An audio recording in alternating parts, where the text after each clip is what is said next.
በሙሐመድ ነብይነት ወይም ደግሞ ሙሐመድ እውነተኛ የአምላክ አገልጋይ ነው በሚለው ቶፒክ እስከዛሬ ደፍረው አንድም ሙስሊም መጥቶ አያውቅም እና ሜቢ ይሄኛው የሁለታችን እንትን የሚል ቶፒክ ስለሆነ የሚመጥን ቶፒክ ስለሆነ እነሱ ብዙ ጊዜ ሰምታችኋቸው ከሆነ ሐዋርያው ጳውሎስ ሐሰተኛ እንደሆነ ወይም ደግሞ የተለየ ትምህርት ይዞ እንደመጣ ብዙ ጊዜ ሲናገሩ እንሰማቸዋለን።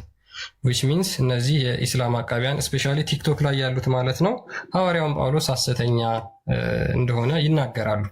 ሶ እኛም ሙሐመድ በ6ኛው መቶ ክፍለ ዘመን በ7ኛው መቶ ክፍለ ዘመን የተነሳው ማለት ነው ሐሰተኛ ነቢይ እውነተኛ የአምላክ አገልጋይ አይደለም ብለን እናምናለን። ይሄ ግልጽ የሆነ እምነታችን ነው። ሶ እንግዲህ ይሄን የውይይት ጥሪ መቀበል የሚችሉ ከሆነ እውን ትክክለኛ እውነተኛ የፈጣሪ አገልጋይ እውነተኛ የአምላክ አገልጋይ ሐዋርያው ጳውሎስ ነው ወይስ ደግሞ ሙሐመድ ነው የሚለውን በራሳችን መጽሐፍቶች ማለት ነው የምንፈትሸው ይሆናል ማለት ነው።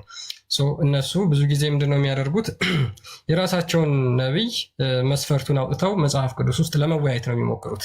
ነገር ግን የራሳችሁ መጽሐፍቶች ተከፍተው ሙሐመድ ትክክለኛ ነቢይ ነው ባደረጋቸው በተናገራቸው፣ ሐዋርያው ጳውሎስ ትክክለኛ የአምላክ አገልጋይ ነው ባደረጋቸው በተናገራቸው፣ ይሄንን በራሳችሁ ቁርአንና ሐዲስ ቆማችሁ በራሳችሁ ኢስላማዊ መስፈርቶች ቆማችሁ ከዛ በኋላ ይሄንን መወያየት የምትችሉ ሙስሊሞች ማለት ነው ሁለት ልጆችን ሜንሽን አድርጌ ሰርች አለው ማለት ነው። ቪዲዮውን አይታችሁት ከሆነ ከፈለጋችሁ ሁለታችሁ መምጣት ትችላላችሁ። አለበለዛ ደግሞ ከሁለት አንዳችሁም ብትመጡ ከሁለት ለመወያየት እኔ ዝግጁ ነኝ ማለት ነው። ውይይቱን ያቀረብኩት ስፔሲፊካሊ ራሳቸው ሜንሽን ያደረግኳቸው ልጆች ናቸው። መምጣት የምትችሉ ከሆነ አሁንም ደግሞ አለው ሁለታችሁ መምጣት ትችላላችሁ። ከሁለት አንዳችሁም ደግሞ መምጣት ትችላላችሁ። ውይይታችሁን የምትቀበሉ ከሆነ በውስጥ ጻፉልኝ። ታይሙን መቼ እንደሚሆን ሰዓቱን አሬንጅ አድርገን ሌላውን ተነጋግረን በውስጥ እንጨርሳለን ማለት ነው። በዚህ ቶፒክ የውይይት ጥሪ አቅርቤያለሁ።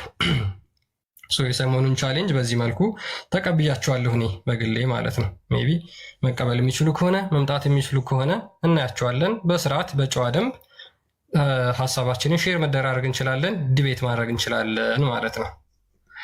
ሁላችሁም እየገባችሁ ይደርሳችኋል። ሜይ ቢ ያስባለሁ ካልደረሳችሁ አደርሱላችሁ ሙስሊሞችም ትኖራላችሁና እና ይህን መልእክት ላስተላልፍ ብዬ ነው።